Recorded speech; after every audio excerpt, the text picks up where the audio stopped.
ଯଶସ୍ୱୀ ପ୍ରଧାନମନ୍ତ୍ରୀ ଏ ଅବସରରେ ଆସନ୍ତା 20 ତାରିଖ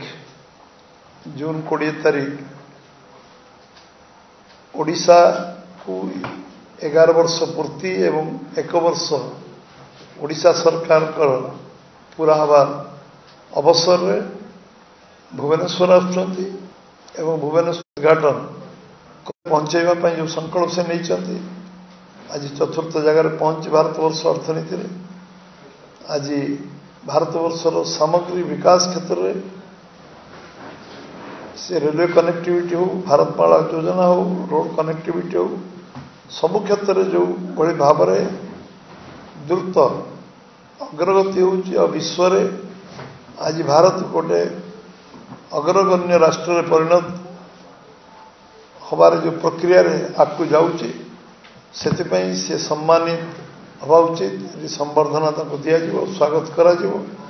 ଏ କାର୍ଯ୍ୟକ୍ରମରେ ଏଠି ଓଡ଼ିଶାର ଗର୍ବ ଯେ ଆମେ ଲଖପତି ଦିଦିର 1 ନମ୍ବର ହେଇଛୁ। ଏଠି ସେ ଲଖପତି ଦିଦିର 5 ଜଣକୁ ଏଠି ସମ୍ବର୍ଦ୍ଧିତ କରିବେ ଏବଂ ଏଠି ଆମର ଆୟୁଷ୍ମାନ ଯୋଜନାର 70 ବର୍ଷ ଯେଉଁମାନଙ୍କୁ ପୁରା ହେଇଛି ସେମାନଙ୍କୁ ଏଠି ପୂର୍ଣ୍ଣାଙ୍ଗ କରିବା ଯେଉଁ ଟାର୍ଗେଟ ହେଇଛି ଯେ ଆମେ ସମସ୍ତଙ୍କୁ ଆୟୁଷ୍ମାନ କାର୍ଡ 70 ବର୍ଷ ଉର୍ଦ୍ଧ୍ୱ ବୟସ୍କ ଲୋକମାନଙ୍କୁ ଦେବା ପାଇଁ ଯେଉଁ କେନ୍ଦ୍ର ନୀତିଗତ ନିଷ୍ପତ୍ତି ହେଇଛି ସେମାନଙ୍କୁ ମଧ୍ୟ ସେଦିନ ସିମ୍ବୋଲିକ୍ 5 ଜଣଙ୍କୁ ମଧ୍ୟ ସେ କାର୍ଡ ବଣ୍ଟନ କରିବେ ଏବଂ ଏଠି ଯେଉଁ ଶିଳାନ୍ୟାସ ଉଦ୍ଘାଟନ କାର୍ଯ୍ୟକ୍ରମ ଓଡ଼ିଶାରେ ଯେଉଁ କାମ ପାଇଁ ଅଛି ତାକୁ ମଧ୍ୟ ଏଠି କରିବେ ଏବଂ 2036ର ଯେଉଁ ଭିଜନ ଡକୁମେଣ୍ଟ ଓଡ଼ିଶା 2036ରେ କେଉଁଠି ପହଞ୍ଚିବ ତାର ମଧ୍ୟ ଲୋକାର୍ପଣ କରିବେ ଭିଜନ ଡକୁମେଣ୍ଟ। ଏସବୁ କାର୍ଯ୍ୟକ୍ରମ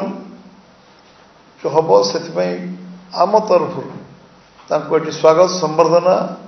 ଭୁବନେଶ୍ୱର ବିମାନ ବନ୍ଦରରୁ ଜନତା ମଇଦାନ ପର୍ଯ୍ୟନ୍ତ ପୁରା ଦିଆଯିବ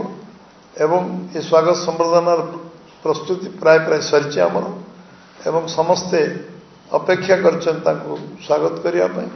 ଏବଂ ଏଭଳି ଅବସରରେ ଆମେ ଆଶା କରିବୁ ସମସ୍ତେ ଏଥିରେ ଆମ ଜନସାଧାରଣ ଏଥିରେ ମଧ୍ୟ ଯୋଗ ଦିଅନ୍ତୁ ଏବଂ ଓଡ଼ିଶାର ଯେଉଁ ସାମଗ୍ରିକ ବିକାଶ ଯେଉଁ ଇନଭେଷ୍ଟମେଣ୍ଟ ସେ ଆସିଛନ୍ତି ବିଗତ ଦିନମାନଙ୍କରେ ଆମ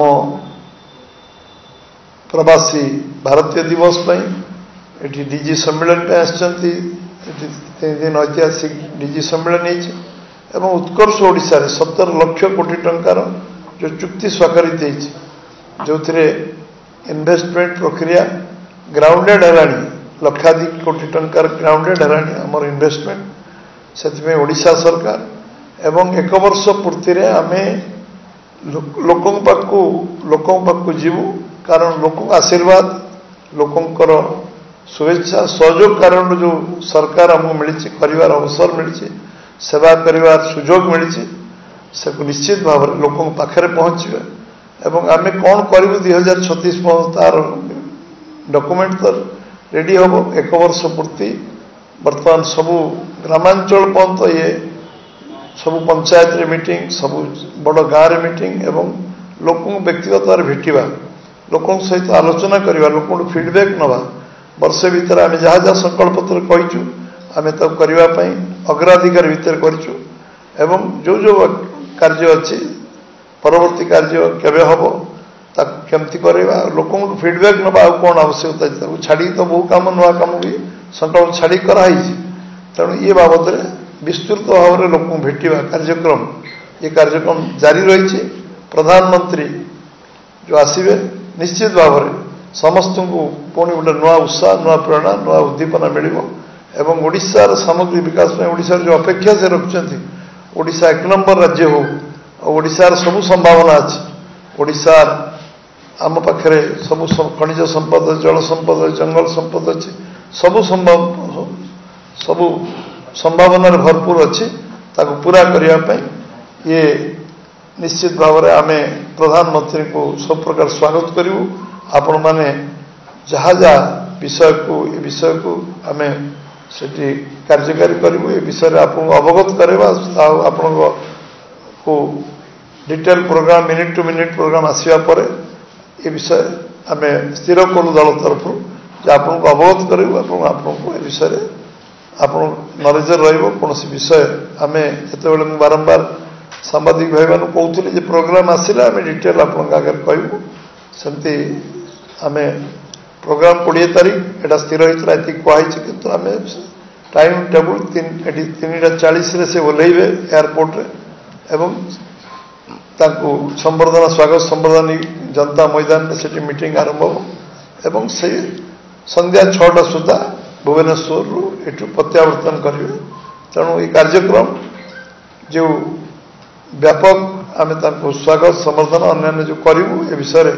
आपण मान सहयोग समस्त आम चाहूँ रोड शो हम रोड शो हम एयरपोर्ट टू रोड शो हम एयरपोर्ट जो आमर आरंभ जोटी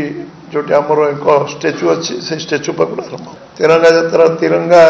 आमर से स्वागत संबर्धना जो हम एयरपोर्ट रे से तिरंगा से केवल व्यवहार हम आम जातीय पताका से केवल व्यवहार